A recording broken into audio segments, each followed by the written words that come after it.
A good day, dear friend, wherever you are in the world. This day, I just want to share with you a special message to my heart, in that at some point, each one of us go through some form of disappointment. And today, I just want to have a message which I entitle, Your Enemies, Your Blessings. Dear friend, disappointment in many ways can lead us to the grave if we are not careful. It works more like a wedge.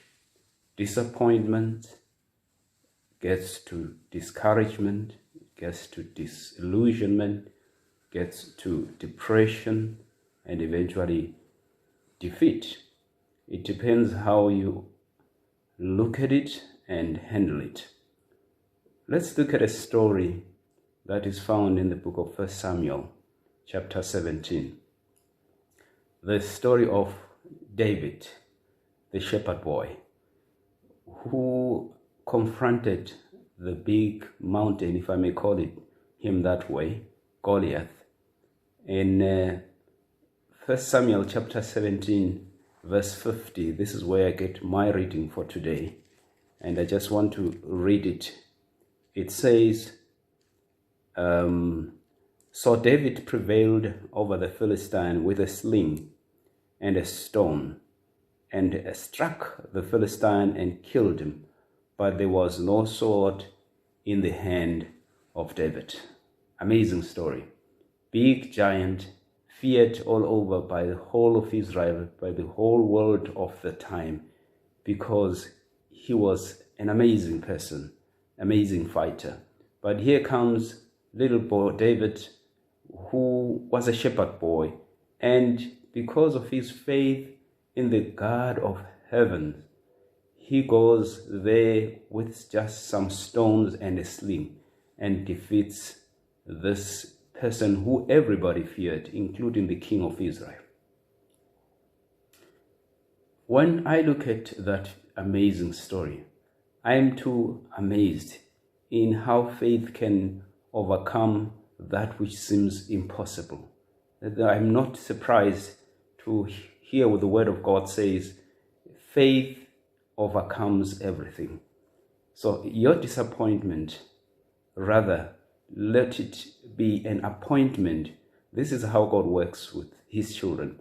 When you are disappointed, roll it over, surrender it over to God, and it becomes your appointment for another appointment. It takes you to another level if you look at it in the positive way, not in a negative way. You don't have to go far. Ask Joseph, who found himself in a pit after his brother sold him, and he rose from a pit. And where did he end? In a foreign land, but where? In the palace. From a pit to a palace. Ask many other heroes of faith found in the Bible. You need to ask Moses. You need to ask Rachel. You can ask many others. Rebecca, Hannah, Elizabeth, Sarah. They all had their own disappointments. Friends, there is none of us who does not have a disappointment.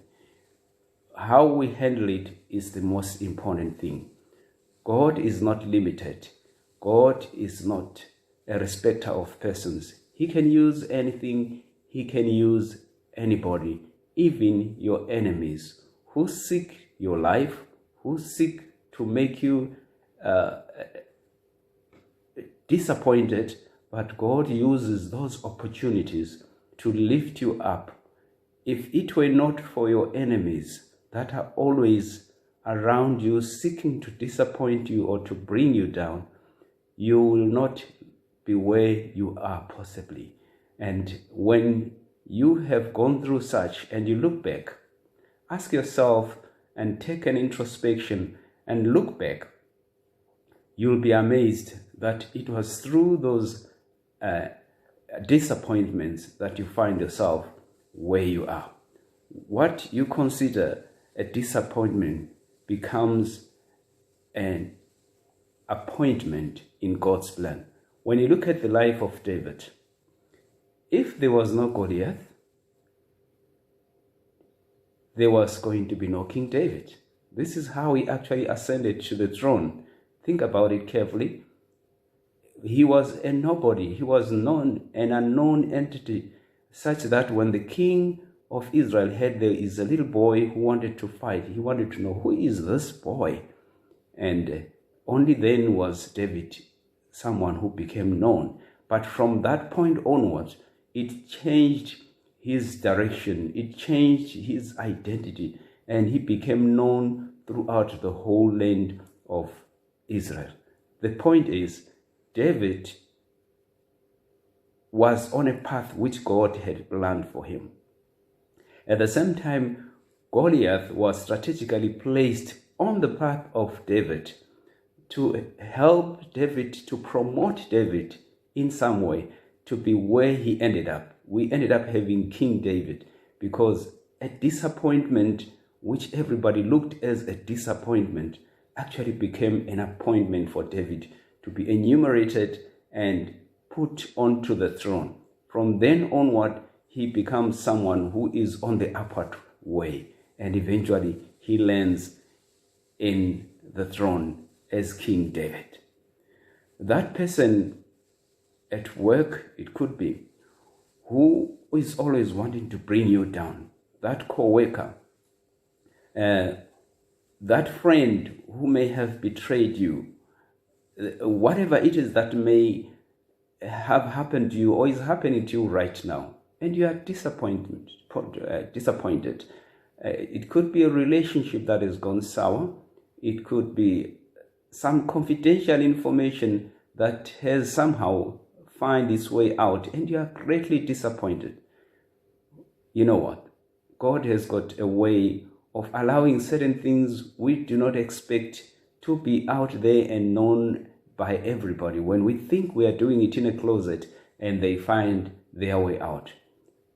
My message to you this day, dear friend, is that do not look at that and you end up going down the trajectory that will lead you to defeat. Do not allow disappointment to land you in a defeated position. Use those opportunities as stepping stones that lead you on the upward way until you get where God really wants you to be. So go out there, don't be disappointed. Instead, an antidote for disappointment is thanksgiving. Be thankful always, even for that disappointment, because someday you will find yourself placed where God actually wants you to be. Enjoy your day and God bless you.